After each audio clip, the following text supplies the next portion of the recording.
Welcome back. Today in the playoff history series, we hit Toronto, meaning that only Columbus now remains, as Vegas only came into the league in 2017, so there's really not much of a history to get into with Vegas. And of course, Seattle, hi, welcome. So Toronto, it has been a lot of struggle since 1967. They have not been back to a Stanley Cup final since that point. And in recent years, it has become more and more difficult to see this team necessarily winning a Stanley Cup, but it's not impossible. It's not. So 99-2000, this is actually during a good run for the Toronto Maple Leafs. They finished 45-27, 7-3. In the first round, they beat Ottawa in 6. And as far as I can tell, the problem with the team now is they don't face Ottawa in the playoffs, and they don't face the Islanders, because if they faced either of these teams, they might have a chance. And of course, with the current Islanders, we would see if that would actually work out in their favor. But in the second round, they met the Devils. The Devils took them out in 6 on their way to a Stanley Cup. Sundin, the leading scorer for Toronto, 73 games, 32 goals, 41 assists, 73 points. In 12 playoff games, 3 goals and 5 helpers. So 8 points. The following season, they finished 37, 29, 11, and 5. So not a great record, but they make the playoffs.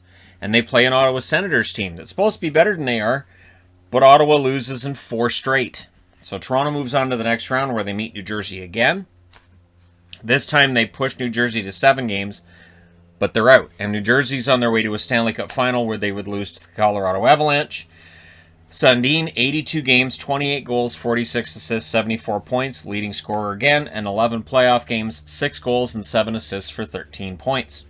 They did bounce back the following regular season, 43, 25, 10, and 4. In the first round, they beat the Islanders in a thriller in 7. Then they beat the Ottawa Senators in 7. So Ottawa doesn't like playing against Toronto.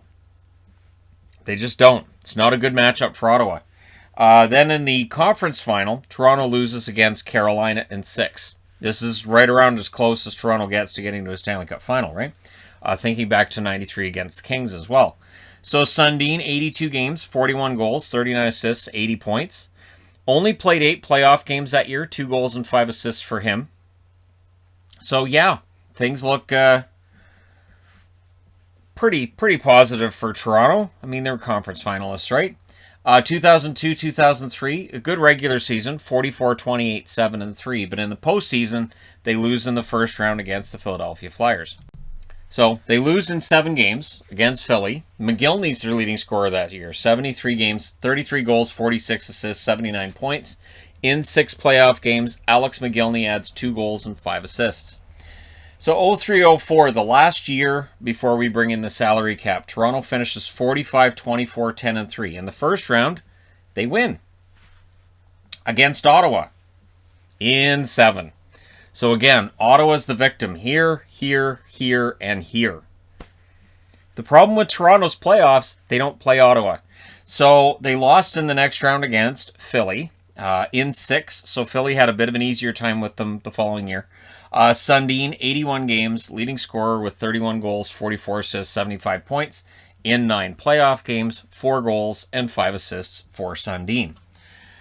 So the lockout takes out the 04-05 season and brings in a salary cap, which kind of punishes the big spending teams. Toronto spent a lot of money, and they were a team that had no problem with spending all their money, whatever it takes to win a Stanley Cup, right?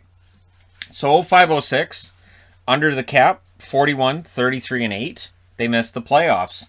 Sundin leads them in scoring 70 games, 31 goals, 47 assists for 78 points. So Sundin every year, minus the year McGillney leads them in scoring, the leader for Toronto, and of course their captain.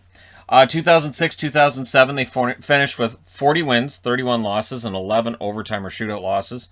No playoffs again. Sundin, 75 games, 27 goals, 49 assists for 76 points.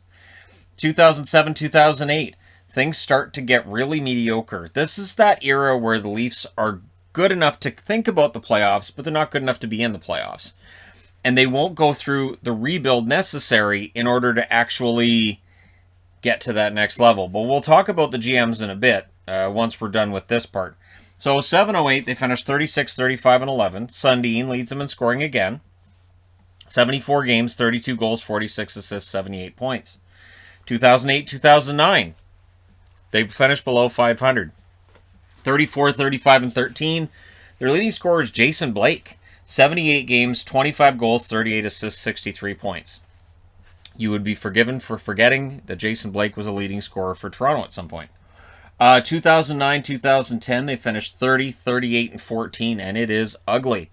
No playoffs yet again. Phil Kessel, who, of course, is acquired from the Bruins and all that, 70 games, 30 goals, 25 assists, 55 points.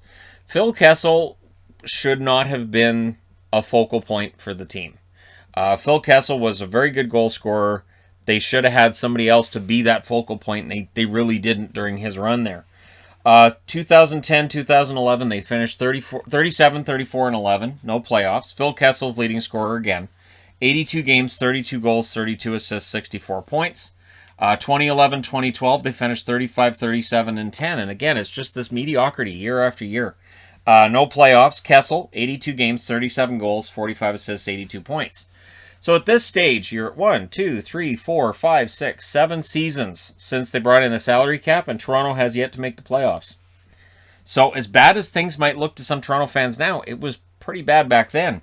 So 2012-2013, we had a lockout shortened season. The Leafs finished 26, 17, and 5, I should say.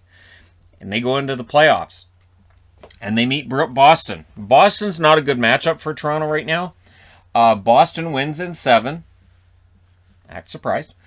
Phil Kessel's the leading scorer, 48 games, 20 goals, 32 assists, 52 points. And against Boston, he records 4 goals and 2 assists in 7 games. So, yeah, that's of course, the frustrating Game 7 if you're a Leafs fan, where Toronto just absolutely had a meltdown in Game 7. They should have won that series. So the following season, they fall back into mediocrity. 38, 36, and 8 is their record. And Phil Kessel's leading scorer of a team that doesn't make the playoffs yet again. 82 games, 37 goals, 43 assists, 80 points. Again, Kessel, very good player, but they don't have that, that whatever you have when you win a Stanley Cup down the middle, Toronto doesn't have it at this stage. 2014-2015, they finished 30, 44, and 8. No playoffs yet again, of course. Phil Kessel leads them in scoring 82 games, 25 goals, 36 assists, 61 points. And this is where you hit the Shannon plan. This is where things have to change, right? So 2015-2016, this was a year that Toronto really tanked. They decided they'd had enough. The weird thing is, they honestly, I thought, played better in 2015-2016 than the year before, even though they didn't win as many games. They won one less game. They finished 29, 42, and 11. Of course, no playoffs. Nazem Kadri's their leading scorer that year. 76 games, 17 goals, 28 assists for 45 points. Cue the Austin Matthews era, right? So Austin Matthews' first year, Toronto wasn't picked to be in the playoffs. Toronto wasn't supposed to be good yet. This was supposed to be a gradual build. But with Nylander in the lineup and Matthews and Marner, and they did pretty well. 40 wins, 27 losses, 15 losses in overtime or shootouts. Toronto makes the playoffs. And they had to play Washington in the first round. Washington, of course, an excellent team, takes out Toronto in 6 games. And I thought it was a good learning experience for Toronto. I thought they played well. Matthews leads them in scoring, 82 games, 40 goals, 29 assists for 69 points. So things look good for Toronto at that point. They got there early. They weren't supposed to be a contender yet. So they made the playoffs earlier than expected, and here we go. 2017-2018, they finished 49, 26, and 7. They look like contenders, but Leaf fans are not happy because they share the same division as Boston and Tampa, and so they end up being third in the division. They might have been first in a different division or second in a different division, and so there's that discussion to be had. They meet Boston in the first round. Boston takes them out in 7 because that's what happens. Marner was the leading scorer for Toronto, 82 games, 22 goals, 47 assists, 69 points. In the playoffs, he adds 2 goals and 7 assists for 9 points in 7 games. 2018-2019, they finished 46, 28, and 8. They lose in the first round against Boston again in 7 games. 7, 7, 7. Beat Boston before you get to Game 7. So, Marner, 82 games, 26 goals, 68 assists for 94 points. Great regular season, but mediocre playoff. 7 games, 2 goals, 2 assists for 4 points. So 2019-2020, two things happen. First off, we have the pause. They end up 36, 25, and 9. And secondly, they don't have to play Boston in the first round. So, happy day, right? They get Columbus in the qualifying round. This is where, for me, the storyline changes. Washington was the better team in the regular season. Boston finished ahead of Toronto both of those years. Columbus, no offense to Columbus, but that's a round that Toronto should win. Toronto loses that in 5. In deciding games, in this case it's a best of 5, other series best of 7. In the deciding games, they're not getting it done. Matthews leads the team in scoring, but they lost in that 5th game against Columbus. Matthews, 70 games, 47 goals, 33 assists for 80 points. In 5 playoff games, 2 goals, 4 assists, 6 points. And famously, the star players are all stuck together in that 5th game and just can't break through. The goaltending for Columbus was fantastic. And that's that. 2020-2021, the season we just had, they finished 35-14-7, first in the North. They're the leaders in the North, right? But in the first round, they have a 3-1 series lead against Montreal, and they lose the next 3 games. And this is where the reputation for choking in the playoffs, I think, has now become earned. Now, the good news if you're a Leafs fan is, teams that had choking reputations previously and beat them and won Stanley Cups would be the Avalanche in the mid-90s. They had reputations as chokers in Quebec, but moving is not an option Toronto fans like the idea of. So, look at the Detroit Red Wings. They had a reputation for choking over and over and over. And then they won the Cup in 97. They won it again in 98. They won it in 02. And, yeah, that choking moniker reputation disappears. And they weren't the Detroit Dead Things anymore. They became the Red Wings, and they became a champion. And all of a sudden, everybody was wearing Red Wing jerseys. So, coming out of that loss, Marner, 55 games, was the leading scorer during the regular season. 20 goals, 47 assists, 67 points. He adds 4 assists in 7 playoff games. Now, before we discuss the scoring for Toronto in the playoffs, I want to discuss their GMs. They've gone through 1, 2, 3, 4, 5, 6, 7 different names as general manager in this period in time. So, while there's discussions about the job Kyle Dubas does, I think it's really important to have some long-term stability in Toronto as well. Does that mean there is not going to be a discussion if Toronto still fails this coming year? No, but we'll see. So Pat Quinn was GM from 99 through to 03 on the board here. He goes out in 03. John Ferguson Jr. comes in 03 and runs things until 2008 when he gets fired. Cliff Fletcher came in for around 11 months. And then Brian Burke takes over. So from 08-09 through to 2013, it's Burke's job. And then they hand it off to Dave Nonis. The interesting thing is Pat Quinn, Brian Burke, Dave Nonis, all former Canuck GMs. 2015, well now Dave Nonis is out. He's unable to get Luongo, so he can't pull the same trick he pulled in Vancouver. So Lou Lamoriello takes over in 2015. And he ran the team until 2018. And then he steps aside and Kyle Dubas assumes the role. Now, how much of a role Kyle Dubas had before he actually officially took over as GM, that's another discussion for another time. But Toronto has stayed on the Shanna plan.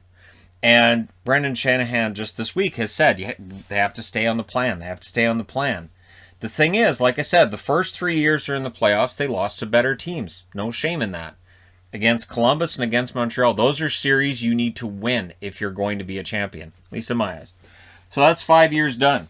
Their all-time leading scorer in the playoffs is Doug Gilmour. 52 games, 17 goals, 60 assists, 77 points. Matt Sundin is second on the list. 77 games, 32 goals, 38 assists, 70 points. Surprisingly, but not really because Davey Keon played in an era where there were less rounds to the playoffs. He had 89 games, 32 goals, 35 assists, 67 points for Toronto. Of the current crop, Mitch Marner's actually the one with the most points in the playoffs. 32 games, 5 goals, 20 assists, 25 points. He's a setup guy. Austin Matthews in 32 games has 13 goals, 11 assists, 24 points. William Nylander in 32 games, 10 goals, 13 assists, 23 points. That's your core three, right? Of the guys who've been around since here and not getting into Tavares yet. Marner, Matthews, and Nylander, none of them have the kind of points totals in the playoffs that you would want to see. Marner has the most. So while Marner's taken all kinds of heat this summer, I don't think any of the three have established themselves as great playoff performers as of yet. And again, that can change.